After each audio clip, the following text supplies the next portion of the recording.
We want justice. We want justice. Election आते हैं और इलेक्शन जाते हैं, ये डेमोक्रेटिक प्रोसेस है। लेकिन बड़े अफसोस से कहना पड़ा कि जम्मू कश्मीर की सबसे मशहूर दरगाह, जिस पे आज जो है ये बदगुमानियों का शिकार हो गई है, जिसकी वजह से हमें आज सामना आना पड़ा। और ये आप सारे देख रहे हैं, ये आपको चंद लोग नहीं नजर आएंगे। यहाँ आने वाले दिनों में अगर सरकार इस पे क्लियरेंस नहीं देती है, बिल्कुल हम तो अपने इलेक्टेड सीएम से दरख्वास्त करेंगे, यहाँ के कंसर्निंग एमएलए से दरख्वास्त करेंगे कि वो इसका क्लियरेंस दे। और क्लियरेंस के बाद नहीं तो ये लोग जो है सड़कों पे उतरने के लिए तैयार हैं। और दूसरी सबसे बड़ी बात, जो ये इस मॉडल कोड ऑफ कंडक्ट के अंदर ये उल्लंघन हुआ है, आप उस पेपर को देखें कि जो पेपर वहां से हार्ड कॉपी निकलती है, उस कॉपी के अंदर एक अलग किस्म की एडवर्टाइजमेंट ये उसको एडिटिंग करके करते हैं, और जो ऑनलाइन है उसमें अलग किस्म की होती है। हम इसकी क्लियरेंस चाहते हैं कि जो यहाँ का जिम्मेदार इंसान है वो इसकी क्लियरेंस क्यों न दे। दूसरा ये है कि ये इतने बुखलाहट के शिकार हो चुके हैं कि हमें जबान खोलनी पड़ी। आपको तो इन लोगों ने रद्द किया है, आपको तो इन लोगों ने आपका बेड़ा गर्क किया है, और आज आप उतरे हो इन लोगों के खिलाफ के इन्होंने हमारा बेड़ा गर्क किया। आपको शर्म आनी चाहिए कि ये डेमोक्रेटिक, आपने तो जमहूरियत का कत्ल कर दिया है।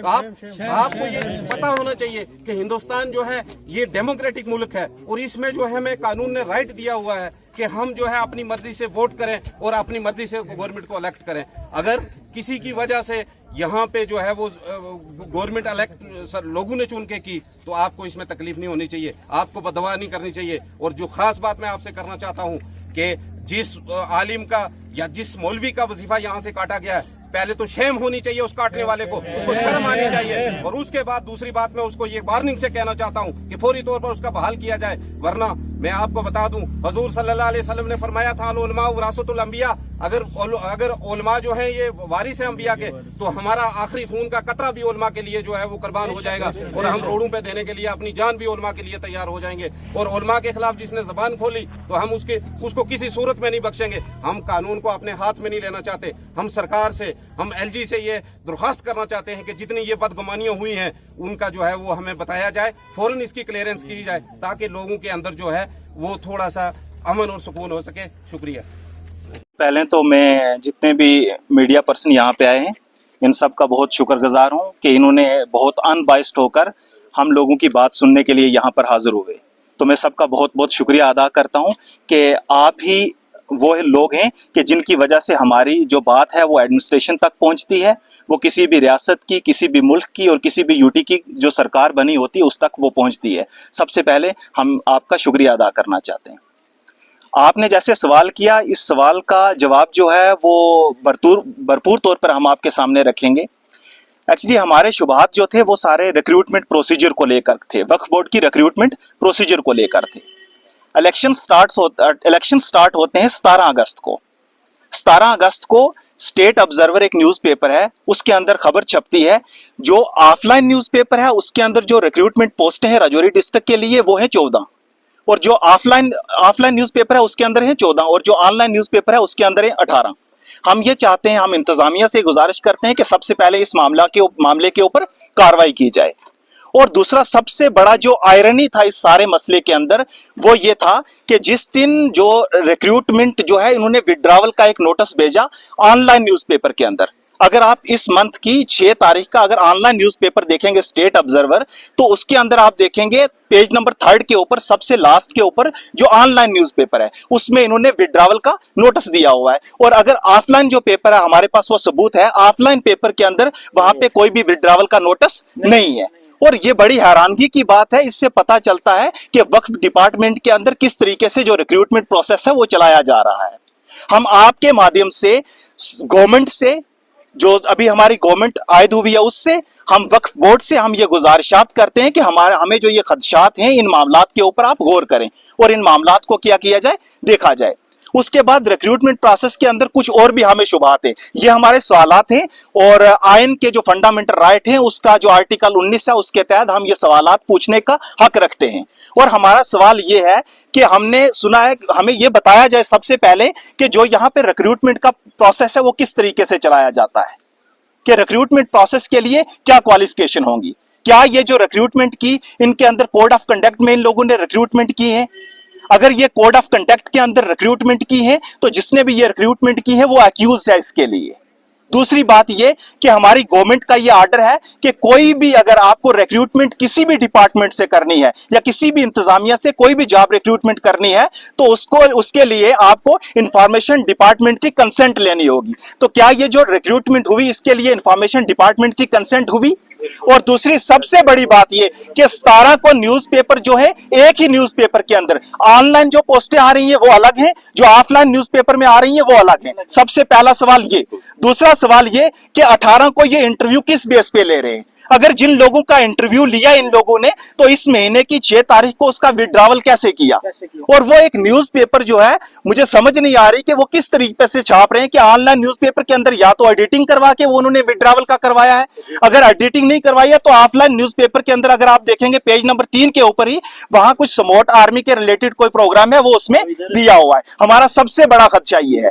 दूसरी बात ये कि यहां पर जितने भी मुलाजमीन जो है वो लगे हुए हैं, सबसे पहले उन सब का रिकॉर्ड जो है वो चेक करवाया जाए, गवर्नमेंट के थ्रू रिकॉर्ड जो है वो चेक करवाया जाए प्रॉपरली कि इन लोगों की सैलरी जो है वो किस बेस के ऊपर दी जाती है, इन लोगों के ऊपर जो इंक्रीमेंट लगाई जाती है वो किस बेस के ऊपर लगाई जाती है, और जो एम्प्लॉयड है और जो प्रमोशन है अगर फॉर एग्जांपल मान लो कि एक ही टाइम के अंदर 2 एम्प्लॉय मिल लगे हैं, एक की प्रमोशन हो जाती है और एक की प्रमोशन नहीं होती। सबसे पहले तो इसके लिए ऑडिट करने की जरूरत है। हम गवर्नमेंट से ये रिक्वेस्ट करते हैं कि इसके लिए ऑडिट किया जाए, प्रॉपर ऑडिट किया जाए और उस ऑडिट के अंदर थर्ड पार्टी को शामिल किया जाए जो यहां के स्टेक होल्डर्स हैं। उसके बाद हमें सुनने में यह मिला है कि जो मतलब पिछले दिनों में या इलेक्शंस के दिनों में जो इलेक्शन कमीशन ऑफ इंडिया के ऑर्डर्स हैं कि कोई भी पॉलिटिकल पार्टी का बंदा किसी भी रिलीजियस प्लेस के ऊपर कोई भी फंक्शन या कोई भी उसको स्पेस जो है वो नहीं दी जाएगी। इसके बावजूद भी यहाँ शादरा शरीफ श्राइन के अंदर वो स्पेस और वो चीजें जो है दी गई, इसके ऊपर भी कार्रवाई जो है वो की जाए। और इसके लिए सब शेम करते हैं इस बात को और ये बड़ा मतलब दर्दनाक बात है कि यहाँ पे ऐसा हो रहा है। तीसरी बात ये कि जब से यहाँ पे औकाफ डिपार्टमेंट के अंडर ये ज़ियारत हुई है, जब भी यहाँ के सेफ खोले जाते थे उनकी एक प्रॉपर डेट होती थी और उसके अंदर बैंक के मुलाजमीन जो है वो शामिल होते थे और दूसरा नंबर के अंदर यहाँ के जो लोकल स्टेक होल्डर हैं उनको शामिल किया जाता था। तीसरी बात ये कि ये है या नहीं है, लेकिन कैमरास का जो इस्तेमाल है वो ज़ियारत के अंदर बहुत अच्छे तरीके से होना चाहिए ताकि सीसीटीवी कैमरा जो है उनकी सर्विलेंस जो है वो अच्छे से भरपूर तौर पर की जा सके।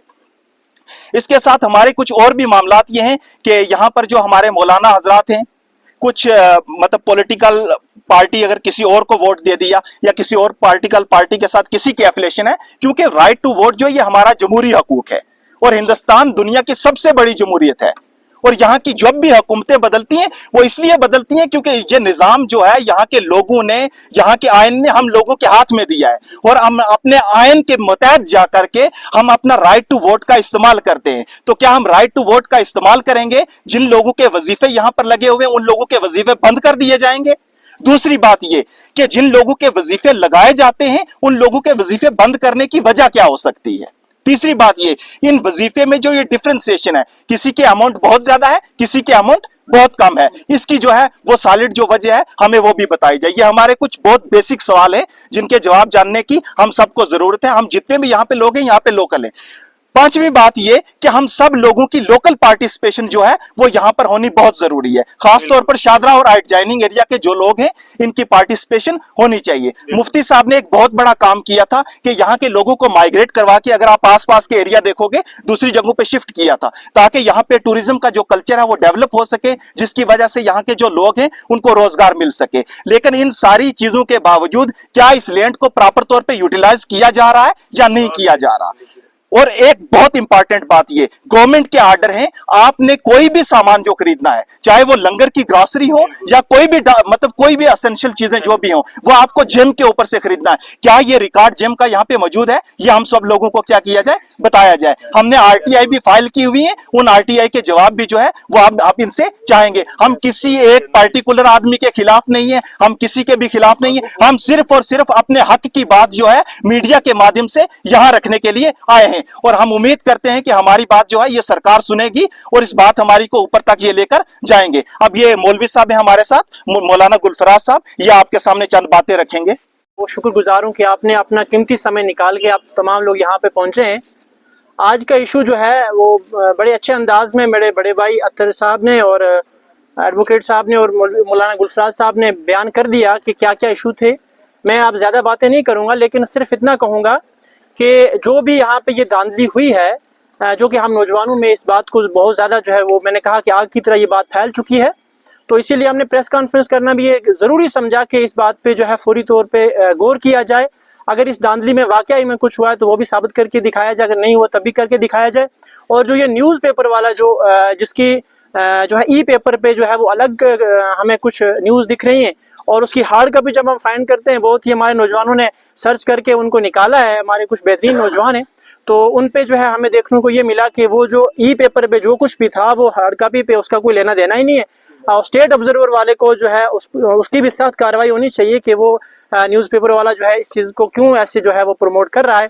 दूसरी बात ये कि लोकल यहाँ पे जितने भी हैं उनके मुद्दों को ज़रूर यहाँ पे सुना जाए, और यहाँ पे शादरा शरीफ और साथ के एडजॉइनिंग एरियाज बंगाई हो गया हमारा, साथ में राजधानी मजूर वगैरह हो गया, तो इन लोगों को जो है एक प्रॉपर तौर पे रिजर्वेशन दी जाए, जिसके अकॉर्डिंग यहाँ पे जो भी रिक्रूटमेंट हो, ताकि ये नौजवान जो यहाँ के PhD होल्डर, यहाँ के जो है B.Tech M.Tech करके यहाँ पे लोग घर में बैठे, तो ताकि उनको भी यहाँ पे जो है मौका मिले। ऐसा ना हो कि लोग अपने ही परिवार में से उठा के एक बंदे को लाएं 25,000 सैलरी पे, और वो करते करते जो है वो 65,000 सैलरी इस टाइम वो ले रहा है। मैं आप तमाम लोगों का बहुत शुक्रगुजार हूँ, आप लोगों ने टाइम निकाल के यहाँ पे आए। उम्मीद है कि ये बात जो है वो ज़रूर आप ऊपर तक पहुँचाएंगे और जल्द से जल्द जो है इस पर कार्रवाई होगी।